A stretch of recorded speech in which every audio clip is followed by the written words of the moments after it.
So let's take a look at this customer insight, and let's answer a couple of questions about the terminology and the principles involved. So first of all, what is this term customer outcome? Increased abrasion resistance, faster operating time. This is nothing more than a desired customer end result.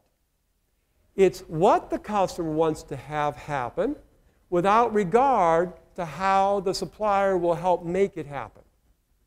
Now, the first principle is customer value is only created when an important unmet outcome is met. Customer value is not created in our laboratories. Customer value is not created in the supplier's factories.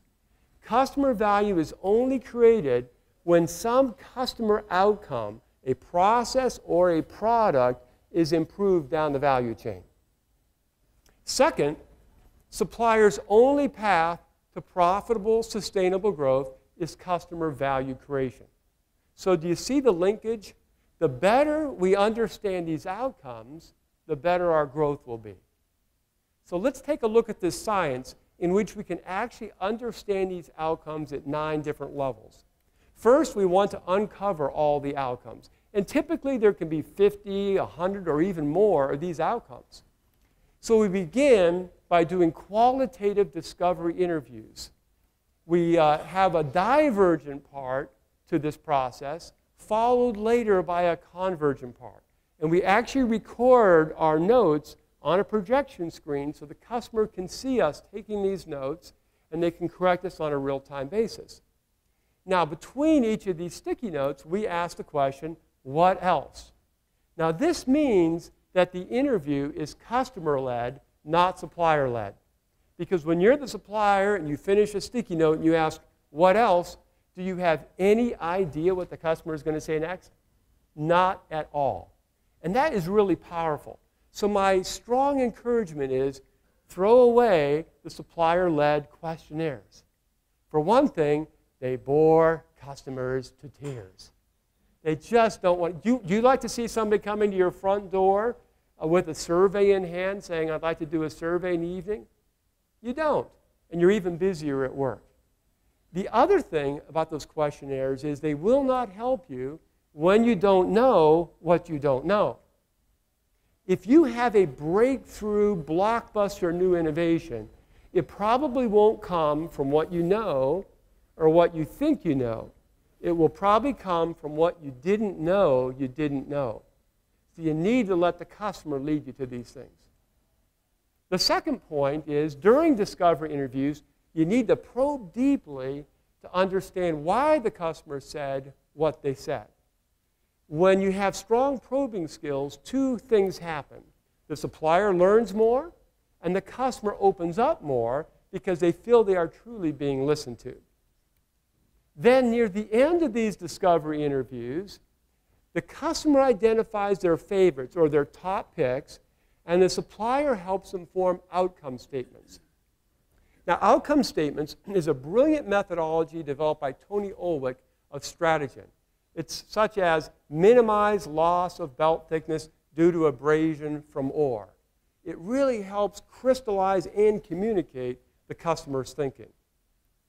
After a round of discovery interviews, we move into a round of quantitative preference interviews.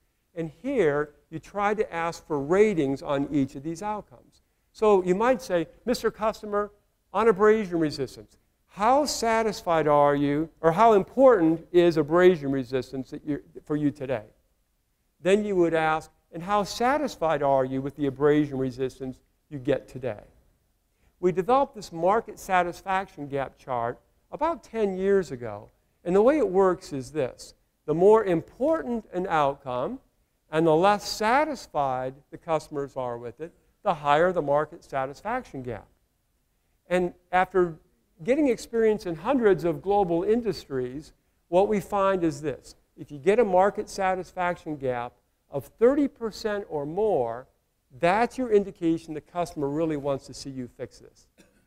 So, when this happens, now the supplier can converge with confidence on just those things that the customers truly care about. During these same preference interviews, you would ask how the customer measures each outcome. For instance, how would you measure abrasion resistance, Mr. Customer? And they might respond, well, we measure the loss of belt thickness over time. They might even give you some insights into some lab simulations you can run. Because B2B customers are so knowledgeable, these often are very, very rich conversations. Now, we're still in the preference interview, but the next thing we do is we ask two really key questions. We ask, using that test method, what would you consider to be barely acceptable? They might respond, oh, 1 millimeter of belt thickness loss per week. Then you ask, what would make you totally satisfied? They might say, well, no loss of belt thickness at all. When you do this, you have all the information you need to replicate the customer experience in your own operation. This means there is no longer any need to lob and hope with your prototypes and samples. You can know ahead of time what the customer reaction will be. This also allows you to measure the next best alternative. When you have this all this information at your disposal, you can look at your existing off-the-shelf product if you have one. You can look at competitive products, and you can think about that new product design that you're envisioning. Now, this is really important because customers will not pay you a premium for your product unless it offers value over and above the next best alternative. Very, very few suppliers know quantitatively what that next best alternative is. They don't have no idea where that's at, so they're guessing at the price. Now, if they guess too high, well, the customer doesn't buy their product. If they guess too low, well, the customer will let it go this time. And you end up, for the next 10 or 20 years, leaving money on the table with your product. At this point, you want to quantify that value. You use customer tours and interviews to create your own value calculator. This value calculator tells you how much value customers will receive, how much money they will make or save with your new product. But don't stop there. Then you move into the mode of handing that value calculator to your customers.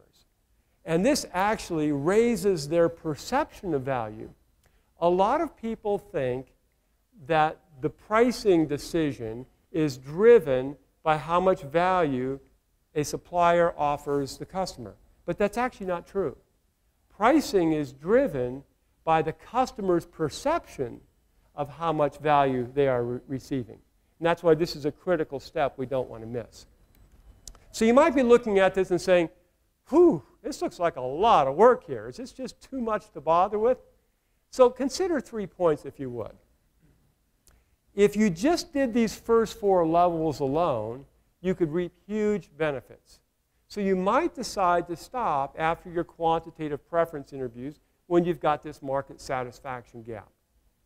If you were to ask me what's the one thing our company can do to vault us most quickly into the innovation wave, here's my advice.